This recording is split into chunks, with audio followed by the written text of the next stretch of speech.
Gjithçka për të fituar, unë kam shumë besim.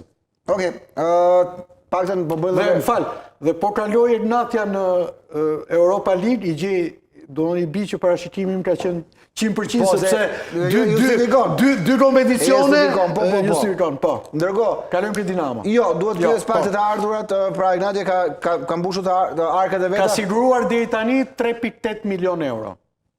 Edhe nëse humbet. I kanë xhep. Pra edhe nëse nuk kalon në Europa League, pasi nëse kalon në Europa League, këto të rriten të ardhur. Po deri tani ka siguruar 3.8 milion euro për futbollin shqiptar atë.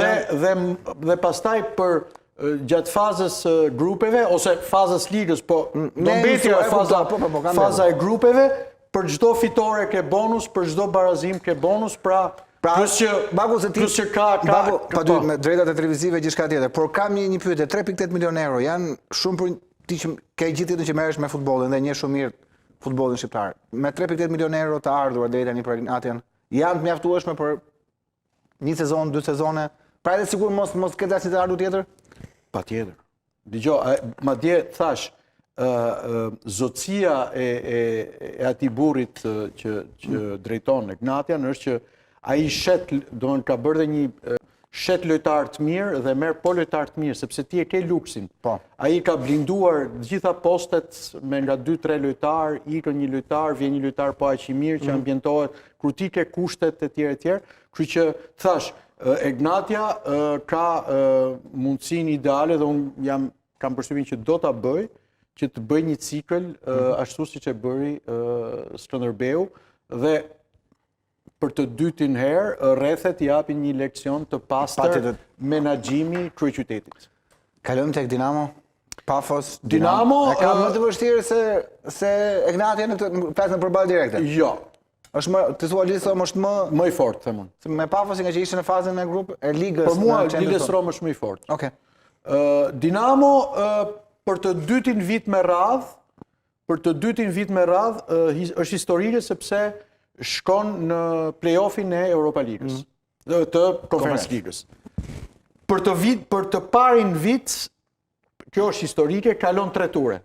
Se vjet kaloi 2 ture. Po, një ture kaloi për shkak të... Dhe Dinamo është, unë i heq kapelen atij burrit tjetër që drejton Dinamon. Edhe pse pati shumë... Sepse u kthye në shumë debate historia ajo video që ishte në përdhomet e zhveshjes. Ajo video me që më shumë viral është bërë ajo se sa vetë ajo ka bërë Dinamo. Me që ma ngrite topin. Se pra ne unë kam gjithmonë kënaqësi të vite ty se ti je gazetar. Edhe unë kam kënaqësi të ftoj gazetar race. Ajo video është një video private. Unë nuk e di pse ka dalë. Pse doli, po. Dhe aty i vej shumë pyetje atij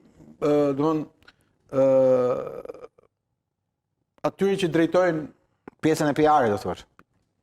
Ajo është një video private, por mos kapemi aty, e kupton se ne e kemi zakon këtë, apo jo? E kemi pak zakon. Unë thash, për mua ajo video s'duhet dilte, dhe unë nuk jam kundër hedhjes lekut edhe ndasma. Po ne e kemi këtë, nuk kemi çfarë të bëjmë. Kështu që pse u marr ti pse s'merr të tjetrën? Unë marr të tjetrën. Ai burri, Dinamo ishte jo në pikë të hallit, po Dinamo ishte asgjësuar. U asgjësua. E lan pa shtëpi, pa katandi, pa asgjë. Dhe ai e mori.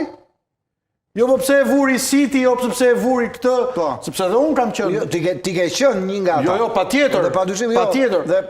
Pa ajo është Dinamo Tiranës, se kupton. Kështu që dhe ai sot e çon për të unë këtu kapem. Dhe prandaj them, kur kam thënë se kam bërë një editorial që e morën gjithë, kam thënë ky është shembulli për të ndjerë muollën, jo, siç e ka shumë. Nuk e kisha ke hedhja lekut unë që është shembulli. Është shembulli për të ndjerur që të investohet në sport.